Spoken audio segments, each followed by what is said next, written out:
दोस्तों मैं आज आपको एक ऐसे सॉफ्टवेयर के बारे में बताने वाला हूं जो ओरिजिनल तौर पर इंसानी आवाज़ की हूबहू नकल कर सकता है। आजकल हम साइंस और टेक्नोलॉजी के ऐसे दौर में जी रहे हैं जिसकी वजह से नामुमकिन काम भी साइंस और टेक्नोलॉजी की वजह से मुमकिन बनाए जा रहे हैं। तो माइक्रोसॉफ्ट कंपनी भी एक ऐसा सॉफ्टवेयर तैयार करने में कामयाब हो गई है जो आर्टिफिशियल इंटेलिजेंस के ज़रिए काम करता है और इंसानी आवाज़ की हूबहू नकल कर सकता है। इस वीडियो में मैं आपको बताऊंगा कि उस सॉफ्टवेयर का नाम क्या है और वो किस तरह काम करता है।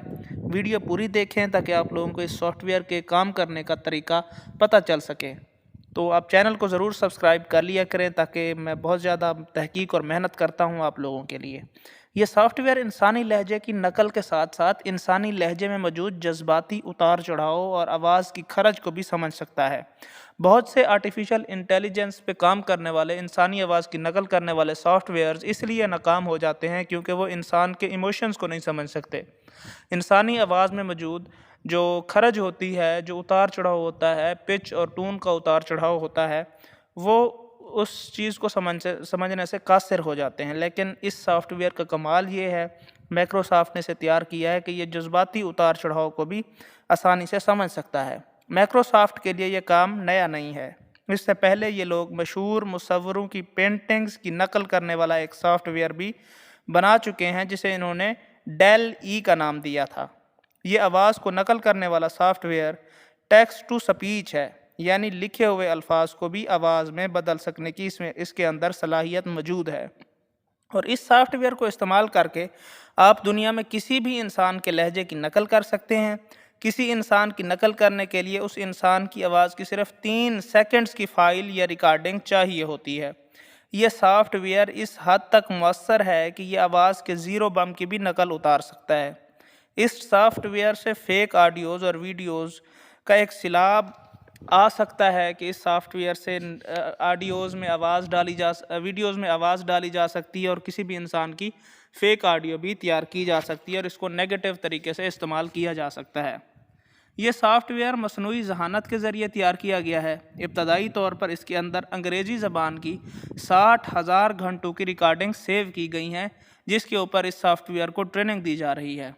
तो इस सॉफ्टवेयर को नेगेटिव एस्पेक्ट को सामने रखते हुए लोग इसके ऊपर बहुत ज़्यादा तनकीद कर रहे हैं, जिसको माइक्रोसॉफ्ट जो है वो इसको फेस भी कर रहा है। लेकिन उनका कहना ये है कि इसको पॉजिटिव तरीके कार के ऊपर तैयार किया जा रहा है और नेगेटिव एस्पेक्ट को पीछे रखा गया है।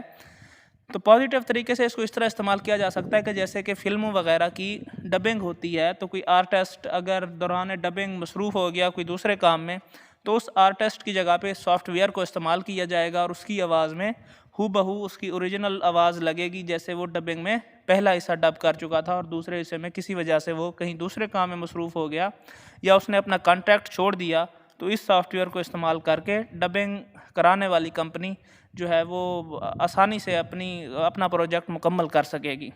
तो इसको पॉजिटिव पेश किया जा रहा है माइक्रोसॉफ्ट के ज़रिए। लेकिन किसी न किसी चीज़ को जो नेगेटिव इस्तेमाल करने वाले होते हैं उसको वो बुरा और नेगेटिव इस्तेमाल भी कर सकते हैं। तो हम चीज़ को नज़रअंदाज नहीं कर सकते कि इसको नेगेटिव तौर पर भी इस्तेमाल किया जा सकता है। तो इस सॉफ्टवेयर का नाम जो रखा गया है माइक्रोसॉफ्ट की तरफ से, वह वाल ई AI रखा गया है। AI आर्टिफिशियल इंटेलिजेंस का मुखफ़िफ़ है, शॉर्ट फॉर्म है। तो इसको इंसानी जो इस्तेमाल है आम आवाम तक पहुंचाने का, वो तो शायद अभी मुमकिन ना हो क्योंकि इसको अभी ट्रेनिंग के मरहले में है। लेकिन आपको उसको इस्तेमाल करने के लिए सिर्फ़ किसी इंसान की 3 सेकंड की आवाज़ चाहिए होगी।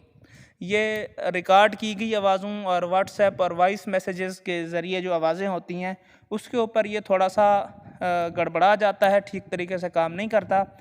लेकिन अगर किसी इंसान की आप ओरिजिनल आवाज़ उसको बोलते हुए 3 सेकंड की सिर्फ उसको सुना देते हैं, उसके बाद ये मुकम्मल तौर पर उसकी आवाज़ ओरिजिनल हूबहू उसी की तरह नकल कर लेने में कामयाब हो जाएगा। इसको फ़िलहाल अंग्रेज़ी ज़बान के ज़रिए ट्रेनिंग दी जा रही है और आगे चलकर दूसरी ज़बानों की भी इसमें फीडिंग की जाएगी और दूसरी ज़बानों में भी लोग अपनी आवाज़ों की नकल कर सकेंगे या किसी और की आवाज़ की भी नकल कर सकेंगे। आज की वीडियो में इतना ही। इजाज़त दीजिए। अल्लाह हाफ़िज़।